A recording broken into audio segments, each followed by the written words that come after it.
when I look at people in the eyes, it's hard because I prefer not to look at them. I prefer to look at a different angle, looking more at a wall or at something else than them. Every once in a while, I mean, sometimes I'll put my head up and look for a little bit, but I'll mostly put my head down. Or when I'm in a room and there's a lot of pictures or there's a lot of stuff on the ground or something like that, I tend to get nervous with it because it seems like it's all a bunch of like stuff. I don't know how to describe it, but yeah.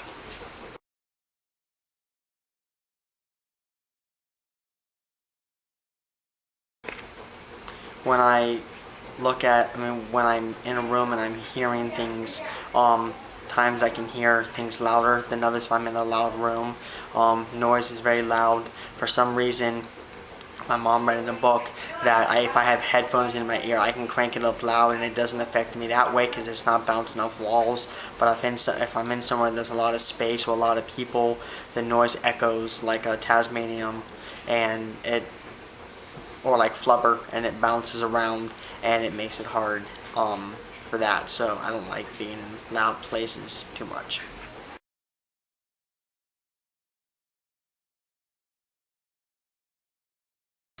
For me, when I'm near smells, I tend to smell things a lot more. I can smell them more, or it's a stronger smell. Like when my mom puts on her perfume, it's like someone blowing cigarette smoke in your face, just a big old blow of stuff, and that cologne and stuff is very strong. I tend to really like to smell things. I don't know. I mean, sometimes I call myself a dog because I just like the smell, but smells is something that's like a bee to its honey. It just gets very attracted to it. Just gets kind of sucked in, like it needs to follow it.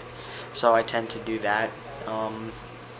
And other times I can't smell stuff or my nose is clogged or something like that. So for the most part I'm good, but smells are a lot more stronger smell or yeah.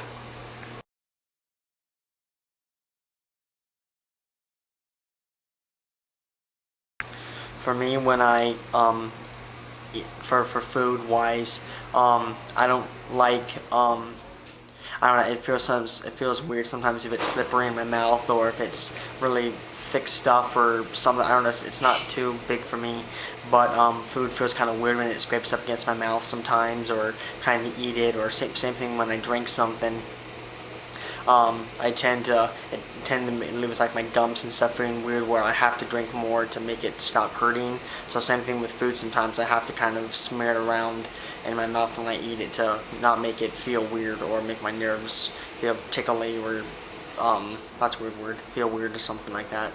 But yeah, so with drinks too, it's that way. I like to make it hard in my mouth. I like to squeeze hard so it really takes away that itch or that weird feeling that I get from it.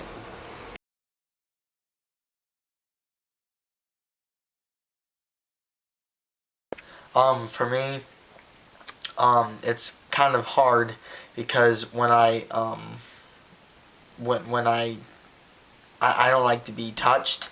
I know that sounds kind of funny, but like when if someone touches my arm or pats my shoulder or touches my head or something that bothers me, if it's in public, I won't react too much to it because I don't want to embarrass myself. But when I'm at home with family, if they do that, it tends to bother me, and I'll be like quietly in my mind, so I make myself feel better. But I I do this like to my little brother, or I'll pat his head or something, just messing around with him. But it's something that when I do it, for some reason it makes me feel better. Sometimes I think I'm a dog or something, but that helps. So yeah.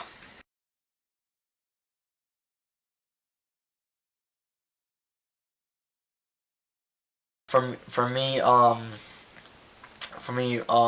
when I used to go to youth group, which I haven't been in like well over a year, because it's loud, it makes it hard for me to go. Like I walk in there and I can open up the door. It's almost like those movies where the air hits you and you're flying backwards. It's like that for me only with stress. It just gets loud and I get overwhelmed, and it makes it difficult to listen or comprehend or have that kind of stuff. So for me, it makes it hard in that way. Or for when I was going to Thunder Ridge back in like August.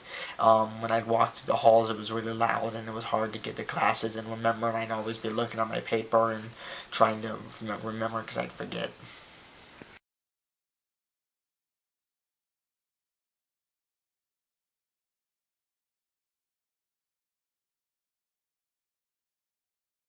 For me, there's there's four ways actually that help when I get stressed. One of them is I have my listening CD, and what I do is I put on my iPod and I go to my room because it's where it's quiet and it needs to be quiet, and listen. I lay down. You can either sit or lie down, but I choose to lie down, and I listen to it for 20 minutes and something seconds.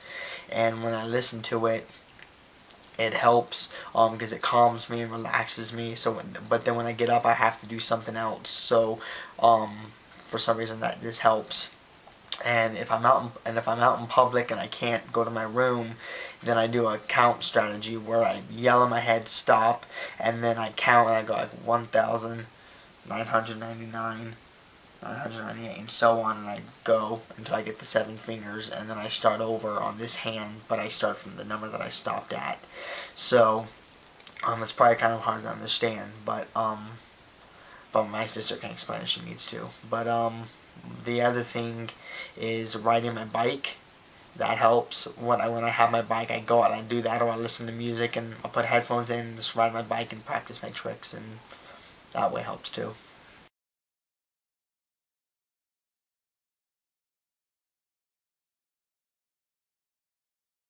For me, what made it hard for school was when I'd be going to Thunder Ridge back in August.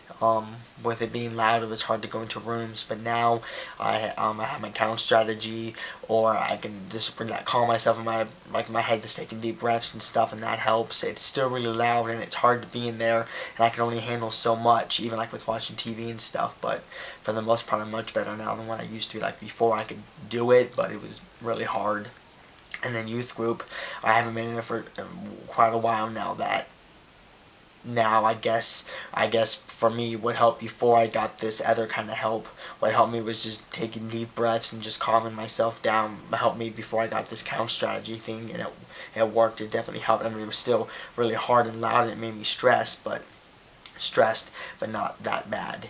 And I guess what makes it really hard now is now back in last September we found out that I have autism, but we already knew that I have sensory. So not knowing what I had made it difficult. So for years for school, my mom always thought that I wasn't trying to do my work. So that part would be stressful, so it made it hard for school. But now that we know, but once a friend that came over to my house once a week or every couple of weeks was helping me, she was starting to help my mom understand, and she was starting to look at books, and I mean she'd spend hours at nighttime doing all kinds of stuff trying to figure it out. So yeah, she's like Superwoman. She figured all this stuff out. So yeah, so that makes it better now that we know what I have.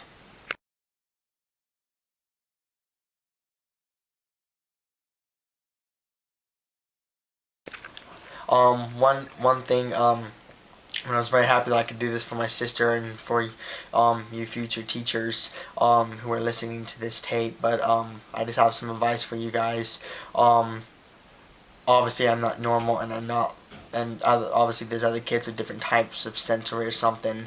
But kids like me do want to learn, and even though we make it hard to learn and make it hard to understand, people like me want to learn and still want to accomplish life and not want to be bums. So I guess I just asked for you guys that I know you're gonna do all that you can for kids and for special needs kids, but I ask that you do a little extra special for people like us because we didn't ask to be this way, but we need the help. And obviously people like my mom and other people who've known me who've have helped a lot especially for my mom, and have helped figuring stuff out. So I guess I just ask for you guys to please not give up, and people like me will try hard and do school.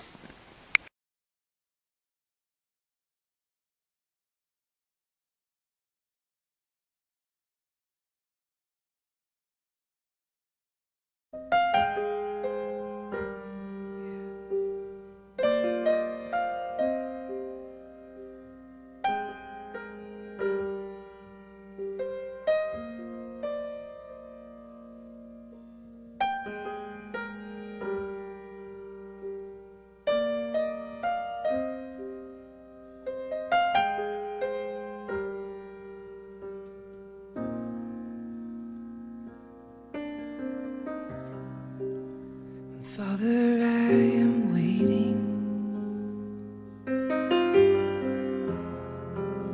I need to hear from you.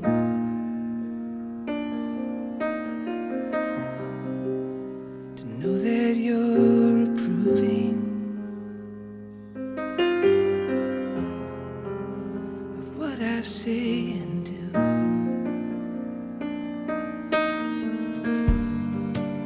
'Cause nothing really satisfies like when you speak my name. So tell me that you never leave, and everything will be okay.